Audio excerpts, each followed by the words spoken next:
19h à Alger. Merci de nous rejoindre sur Al24 News pour ce bulletin complet de l'information au sommaire de l'actualité de ce mercredi 21 février.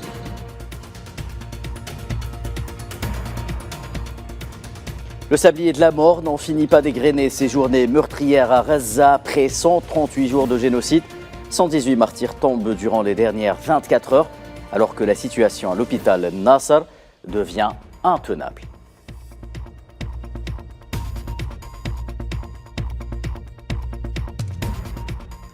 Un troisième veto au Conseil de sécurité, des interrogations sur le double jeu américain au sujet du cessez-le-feu à Gaza. Washington s'oppose à la proposition de l'Algérie qui, de son côté, promet de ne jamais baisser les bras jusqu'à ce que la résolution soit adoptée.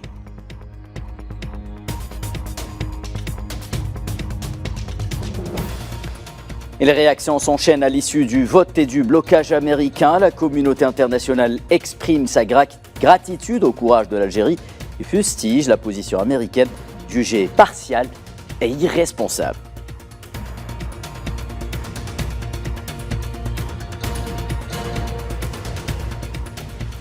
Sommet du G20 au Brésil, une réunion qui cristallise les nombreuses dissonances entre les pays membres sur l'échiquier international.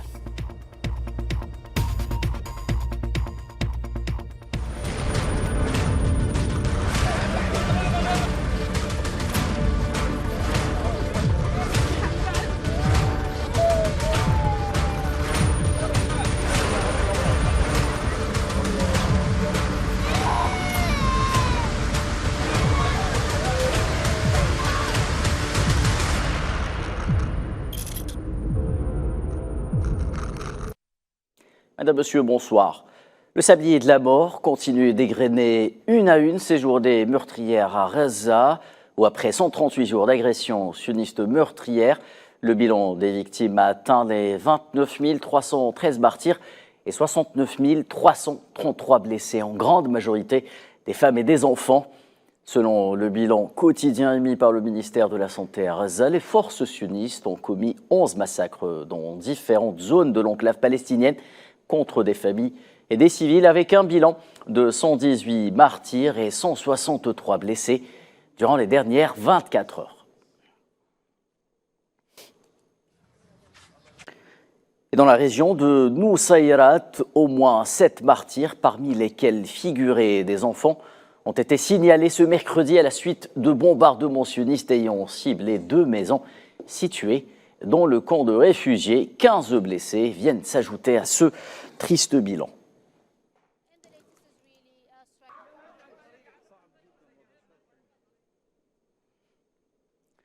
Et des dizaines de martyrs ont été rapportés à la suite d'un bombardement sioniste qui a visé 4 grands carrés d'habitation dans le quartier Zeytoun, situé au centre de la bande de Gaza.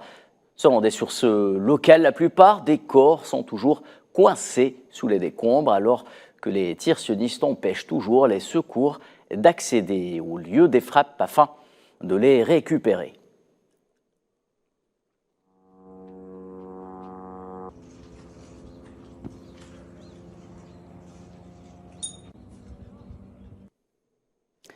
Et même constat dans la région de Deir el-Balah, où pas moins de 6 martyrs sont tombés à la suite du bombardement par l'armée d'occupation d'un véhicule civil dans le quartier d'Abou Hasni, dans la ville de Deir el-Balah, toujours au centre de l'enclave de Gaza.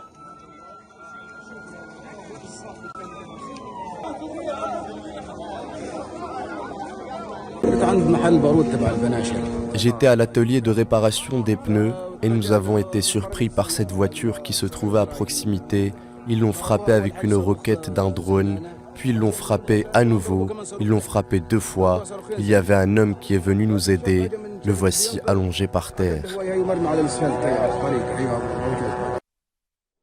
Le quartier de Khan Younes continue lui aussi de subir les violents assauts et les bombardements sionistes. Au milieu d'une situation humanitaire catastrophique, plusieurs martyrs sont tombés lors de bombardements sionistes qui ont ciblé là aussi des carrés d'habitation, les réduisant ainsi en poussière.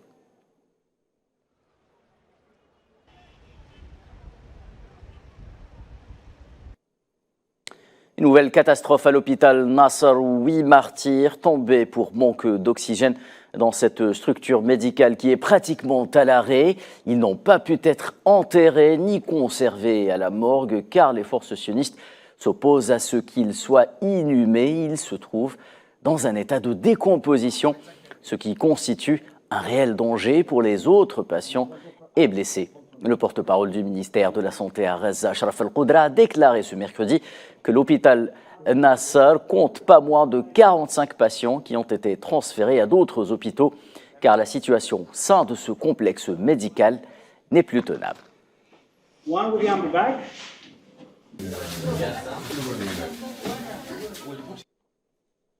Et les bombardements sionistes qui n'épargnent aucune zone de la bande de Gaza, y compris celles qui sont les plus peuplées, à l'image de Rafah, où un bombardement sioniste d'une maison a fait plusieurs martyrs.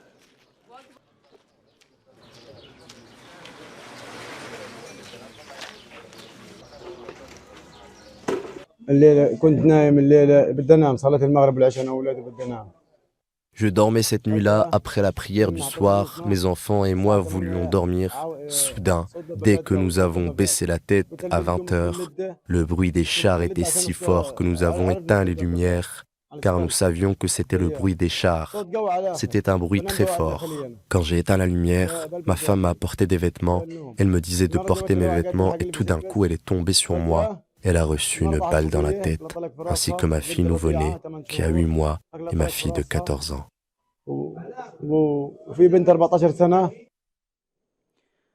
Au volet diplomatique, le cessez-le-feu à Gaza, otage des vétos américains au Conseil de sécurité.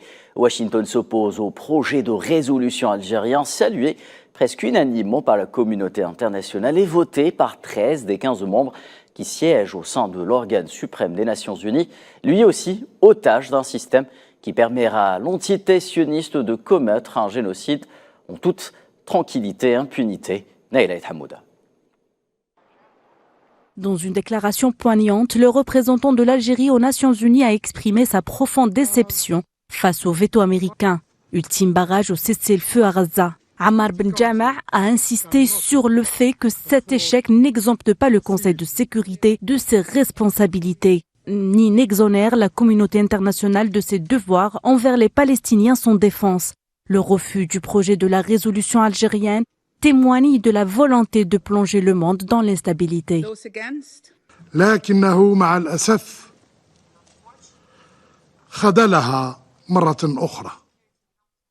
Le Conseil de sécurité a encore une fois fait défaut. Le message que nous vous adressons aujourd'hui est que la communauté internationale doit répondre aux appels visant à mettre fin au massacre de Palestiniens en appelant à un cessez-le-feu immédiat.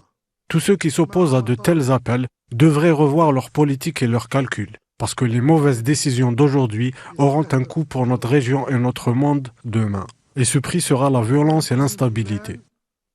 Le représentant permanent de l'Algérie auprès des Nations Unies a assuré que l'État algérien ne cédera pas, quelle que soit la conséquence. L'Algérie maintiendra sa détermination à soutenir le peuple palestinien dans tous les forats internationaux.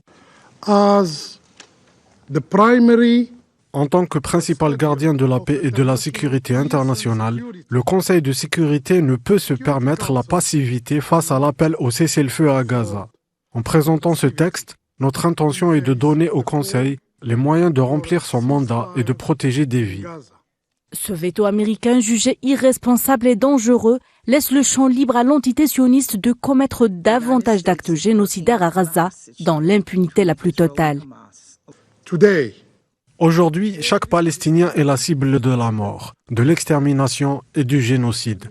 Nous devrions également nous demander combien de vies innocentes doivent être sacrifiées avant que le Conseil juge nécessaire d'appeler à un cessez-le-feu. La situation humanitaire reste catastrophique dans la bande de Gaza et près d'1,5 million de Palestiniens s'entassent dans la ville de Rafah, sous menace d'une offensive terrestre sioniste. Malgré la pression internationale pour atténuer leur soutien à l'entité sioniste, les États-Unis ont de nouveau empêché le Conseil de sécurité de l'ONU d'exiger un cessez-le-feu immédiat à Gaza, faisant circuler un texte alternatif sur une éventuelle trêve sous condition.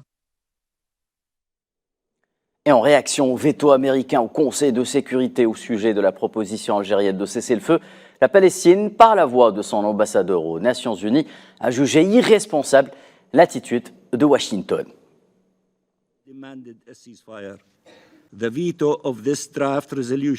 Le veto de ce projet de résolution n'est pas seulement regrettable. Après des semaines de consultation avec chacun des membres du Conseil et après une patience infinie de la part de l'État de Palestine, des États arabes et de la quasi-totalité de la communauté internationale qui pendant des mois ont exigé un cessez-le-feu, il est absolument irresponsable et dangereux et protège une nouvelle fois Israël, alors même qu'il commet les crimes les plus choquants, tout en exposant des millions de civils palestiniens innocents à sa colère et à d'autres horreurs indicibles. Ce n'est pas Israël qui devrait être protégé par le veto, ce sont les enfants, les femmes et les hommes palestiniens qui doivent être protégés par l'action immédiate de ce Conseil. Women and men who must be protected by this council acting now. De son côté, la Chine a vivement critiqué aujourd'hui le veto américain, appelant un cessez-le-feu humanitaire immédiat dans la bande de Gaza. Pékin estime en effet que l'opposition américaine au projet de résolution algérien rendra la situation plus difficile, voire plus dangereuse. Les États-Unis se sont encore une fois singularisés en opposant leur veto, rendant la situation à Gaza encore plus dangereuse. Les parties concernées, dont la Chine, ont exprimé leur forte déception et leur mécontentement. Alors que le conflit israélo-palestinien s'éternise, la situation humanitaire à Gaza devient extrêmement grave et la paix et la stabilité régionale en sont gravement affectées. Le Conseil de sécurité doit agir au plus vite afin de promouvoir un cessez-le-feu et la fin des combats. C'est une obligation morale qui ne peut être repoussée, une responsabilité juridique qui doit être assumée et une exigence de la Charte des Nations Unies. Et même son de cloche chez la Russie, qui par la voix de son représentant permanent à l'ONU, a déclaré que le Conseil de sécurité est vérolé par les États-Unis au profit de son plus proche allié au Proche-Orient, afin de lui permettre de mener à bien ses opérations. Qu'en est-il des premiers concernés par un cessez-le-feu à Gaza, les Palestiniens eux-mêmes, épuisés à mort par l'impact d'une agression ayant déjà arraché près de 30 000 vies innocentes? Ils ont exprimé leur colère et leur désarroi face au troisième veto américain, celui de la honte, diront-ils. Souila Kilal. Enveloppée dans un linceul blanc, tachée de son propre sang, la petite Kenza était âgée d'à peine 1 an et demi. Comme pour retarder le moment fatidique d'un dernier adieu, le papa Abdelrahman serre contre lui le petit corps sans vie. Une frappe sioniste vient d'emporter 8 membres de sa famille.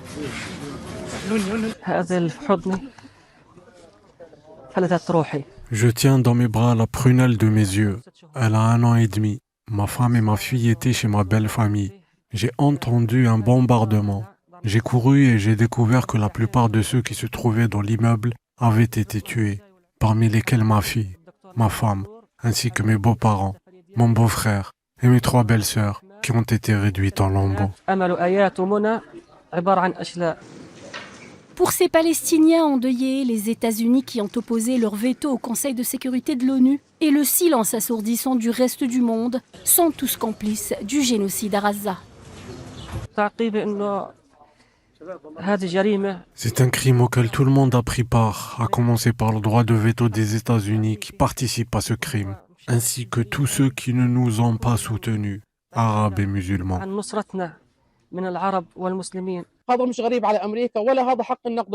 Cela ne m'étonne pas de la part des États-Unis, ce n'est pas la première fois. Le monde entier a pris la décision de commettre un génocide contre le peuple palestinien et cette décision est toujours d'actualité. Les États-Unis sont le premier et le dernier soutien d'Israël. Depuis le 7 octobre, les États-Unis soutiennent Israël avec des roquettes, des avions et des chars. Tous ces massacres sont dus à l'Amérique. Elle veut détruire tout Gaza. Épuisés par plus de 4 mois de violence incessante, par le froid, la famine et le dénuement le plus total, les Gazaouis veulent un cessez-le-feu immédiat. Nous demandons un cessez-le-feu. Nous voulons vivre. Nous voulons que les pays arabes interviennent. Nous voulons que quelqu'un intervienne. Nous n'en pouvons plus. Je demande aux pays arabes d'agir et de mettre fin à la guerre contre nous. Nous sommes épuisés, tellement épuisés. Il n'y a ni eau ni nourriture, ce qui signifie que nous en avons fini avec la vie. Face à l'injustice d'un génocide, le sentiment d'abandon sème le désespoir chez les Palestiniens. Et le mouvement des pays non alignés a réitéré mardi sa condamnation de l'agression sioniste brutale continue contre le peuple palestinien dans la bande de Gaza, appelant lui aussi à un cessez-le-feu immédiat. Dans une déclaration au nom du mouvement lors de la réunion du comité spécial de la Charte des Nations Unies, l'ambassadrice et représentante adjointe de l'Iran auprès des Nations Unies, Zahra Ershadi, a réitéré l'appel du mouvement des non-alignés à un cessez-le-feu immédiat et au soutien du peuple palestinien.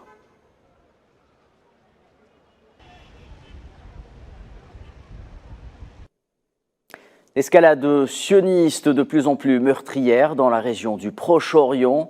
Au moins 2 personnes ont été tuées mercredi dans une nouvelle frappe sioniste sur le quartier de Al-Kafr Sousa dans la capitale syrienne Damas, selon l'agence de presse syrienne. L'Observatoire syrien des droits de l'homme a quant à lui fait état d'un nouveau bilan de 3 morts, 2 ressortissants étrangers non identifiés et un civil syrien.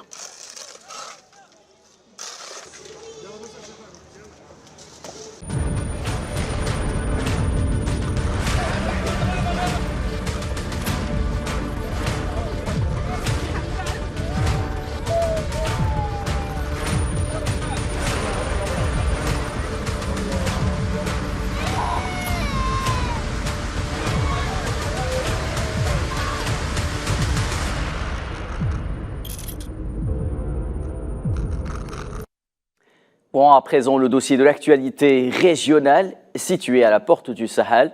La Mauritanie est au carrefour de l'inclusion économique régionale pour un désenclavement total via la relance de la coopération économique avec les pays voisins. Nouakchott se tourne aujourd'hui vers l'Algérie pour réaliser son ambition. Alger a de son côté annoncé un certain nombre de mesures pour cimenter les liens avec la Mauritanie, comme la création d'une route, d'un réseau bancaire ou dernièrement d'une zone de libre-échange. 2 pays voisins et frères partagent plus de 460 km. L'Algérie et la Mauritanie sont 2 nations qui aspirent grandement au rapprochement économique. Une dynamique affichée lors des nombreuses visites et des entretiens bilatéraux. Le mois de février a connu des entretiens téléphoniques, les 2 chefs d'État Abdelmajid Tebboune et Mohamed El Ghazouani, avant une visite du chef de la diplomatie algérienne, Ahmed Attaf, en Mauritanie. La coopération économique entre Alger et Nouakchott ne date pas d'hier. Elle s'inspire des potentialités énormes que recèlent les 2 pays dans de nombreux secteurs. C'est pourquoi le président algérien Abdelmajid Tebboune multiplie les efforts afin de tisser un réseau d'infrastructures susceptibles de permettre aux échanges commerciaux de dépasser leur niveau actuel qui stagne à 200 millions de dollars et aux communautés d'affaires des 2 pays de faire prospérer leurs opérations et partenariats. Et quoi de mieux que des investissements dans les infrastructures pour booster une dynamique qui ne demande qu'à l'être. Abdelmajid Tebboune a annoncé la création d'une nouvelle zone de libre-échange entre les 2 pays dans le cadre d'un programme ambitieux visant à donner naissance à 5 mécanismes similaires avec les pays frontaliers. Le chef de l'État algérien a présidé hier une réunion consacrée à l'étude de cette zone qui sera implantée dans la wilaya de Tindouf.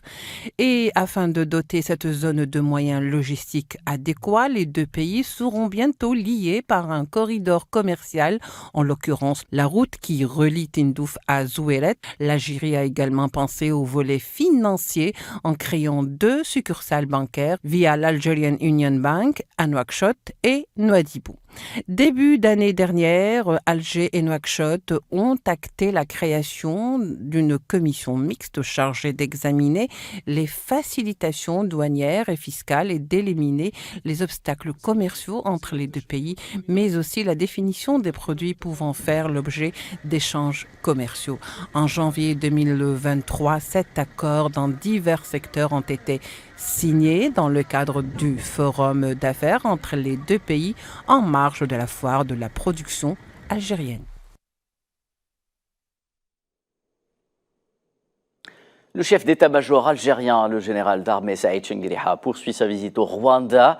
Il a été reçu mardi à Kigali par le ministre rwandais de la Défense, Juvenal Marie Zamunda.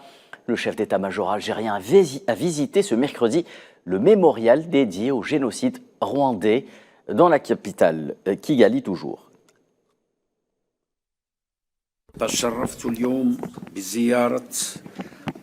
J'ai eu l'honneur de visiter aujourd'hui le mémorial qui commémore le génocide rwandais dans la capitale Kigali, qui se dresse en témoin de la souffrance des centaines de milliers de victimes de la machine infernale de la violence durant les années 90 du siècle passé, et qui est aussi témoin du commencement d'une nouvelle ère dans l'histoire de ce pays ami, tout en espoir et en perspective meilleure pour l'avenir des générations futures. Le sommet du G20, je vous en parlais en titre, s'est ouvert aujourd'hui à Rio de Janeiro au Brésil. Conflit en Ukraine, agression sioniste à Gaza, les sujets de discorde entre membres sont légion. Un sommet qui promet la friction de plusieurs positions antagonistes. Plusieurs détails avec Safwan Ben Sabri. C'est un sommet du G20 particulier qu'accueillera Rio de Janeiro le 21 et 22 février. Rarement les positions des membres participants n'ont été aussi antagonistes. En témoigne la séance d'ouverture des travaux de la première journée qui aura pour thème les tensions internationales. La réunion sera vraisemblablement dominée par les conflits en Ukraine et l'agression sioniste à Gaza. Contrairement au G7, le G20 n'est pas dominé par une majorité occidentale. Les positions des membres seront moins homogènes à l'heure d'aborder les différents dossiers internationaux. Certains observateurs annoncent un sommet sans possibilité de consensus, tant les positions du camp occidental sont éloignées de celles du reste.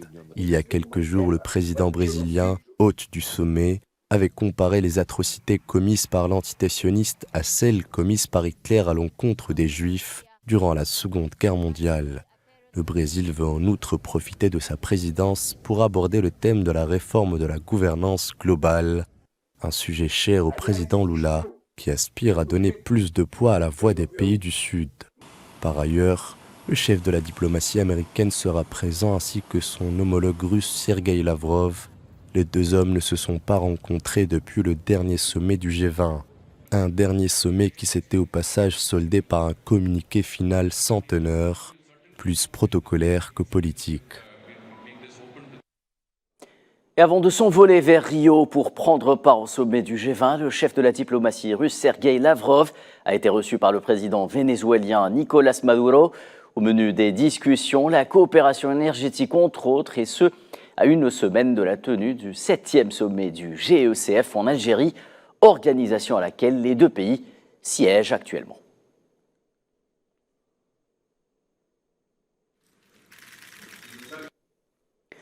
Dans le dossier ukrainien, le chef d'état-major russe Valery Germasimov a rendu visite aux troupes combattant en Ukraine pour discuter des prochaines étapes après la prise de la ville d'Avdiivka.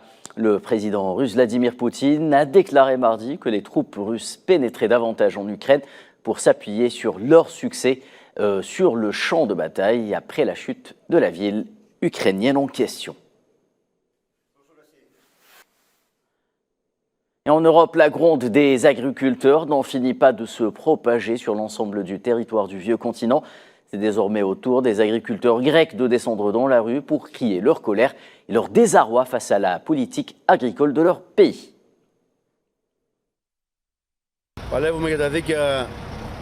Nous luttons pour nos droits légitimes. Nous voulons que le gouvernement nous donne des solutions à nos problèmes, car nous nous battons pas seulement pour nous, pour notre propre survie. Nous nous battons pour tout le monde. Nous vendons à bas prix et le consommateur achète à un prix très élevé, trop élevé. C'est ce que les gens doivent comprendre et ils doivent se tenir à nos côtés. Et c'est la fin de ce 19h. La suite avec l'échiquier international présenté par Leïla Guertal. Excellente soirée sur Al 24 News.